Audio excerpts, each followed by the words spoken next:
Where's Jean Revlin off to? Miss Phillips. Well, huh? Where is she? She better get her act together. I didn't know you wrote the Lovelorn column. Well, Mr. Carpenter, I didn't expect to see you here. You here to see Mr. McGovern? No. Maybe one of the reporters? No. You. Strange as that sounds, I came all the way down here just to talk to you.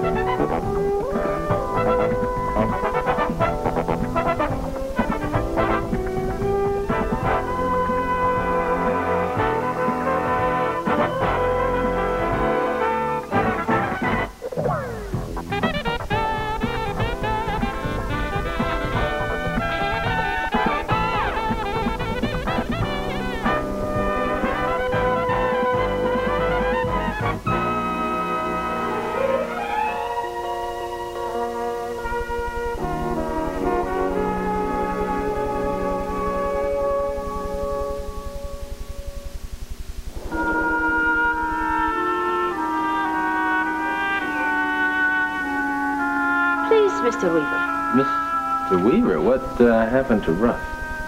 Please, sit down. But I can't imagine what you wish to talk to me about. You know, it is much too late for any kind of negotiations. I was there when the Bible burned. We were supposed to meet Lance there, but as you can see, we were too late. Oh, so that's why Samir kicked us out the other night. That call he got must have been from Lance? If you had negotiated with me the night we had dinner here, none of this would have happened. Yeah. That night, right? That was the night that you sent Felix over to my townhouse to steal back the Bible. Wasn't that it? When I was sitting here talking to you, is that the night you're talking about? Yes, but Felix did not steal your Bible. It was Lance who stole it. Lance just happened to beat him to it, Princess. Look, if you're here to assess blames... I didn't come here for that. We both have had a great loss. Your loss is nothing compared to the loss for me, my father, and my country. A kingdom went up in flames when that Bible was burned on Lance's houseboat. You have lost only money. A great deal, to be sure. But we have lost a kingdom. Why? Who was going to buy that Bible from you? What kind of profit were you looking to get? Enough so that we would no longer have to move from country to country for asylum. Enough so that the people of Doria would have their king to rule over them once again. Have you any idea, Russ, what it is like to be an international vagabond? Not having a home, living in fear, not knowing what the future holds for you. Sure, I can relate with that. Oh, yes, you think so. You know, Princess, you're going to find this real tough to believe. But the money I was to make with that Bible was to go to a noble cause as well. That money was going to be used to help Dr. Phillips and Dr. Martin with their free clinic. Ah, Felix and Samir. If only they had used their sense about them. We could have bought that Bible from Dr. Phillips for a mere pittance. Ah, if only I hadn't bought that Bible, I would be out $1 million. Who cares? Fact is, we're both out. The reason I came here is to ask you one last time before you go, just as a favor, you know, old time's sake. What makes the Dar es Salaam Bible worth so much? The experts say it could be worth more than $25,000, yet you tell me you can regain a kingdom with it? Come on now. What's the secret? That, my friend, is no small request. Well, none of us are going to see that Bible again. So what would it hurt if I knew? Someplace we can talk that's out of the way. Sure. Thank you. Look, Peter, I have made some serious errors in the recent past.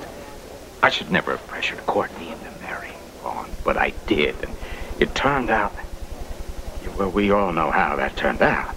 No, I'm not going to say I told you so. I didn't do that to Courtney. I'm not going to play that game with you either. Thank you.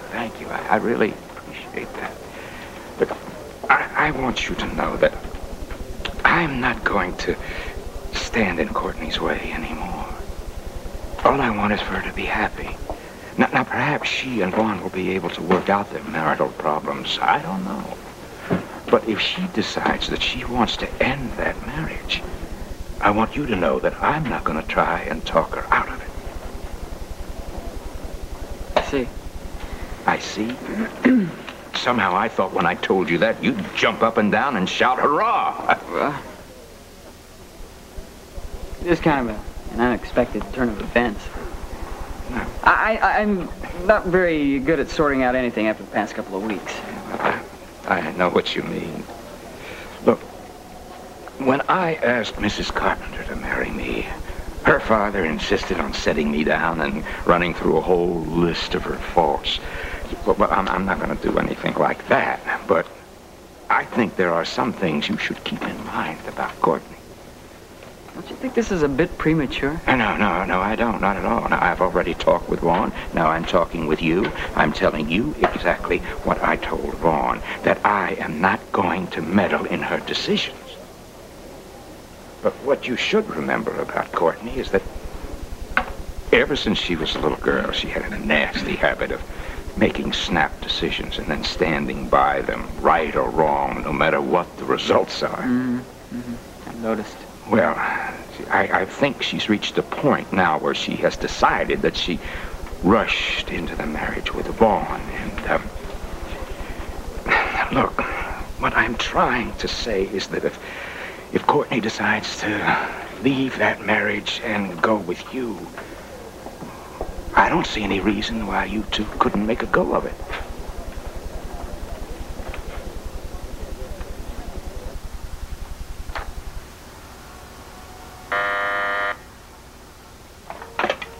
Yes?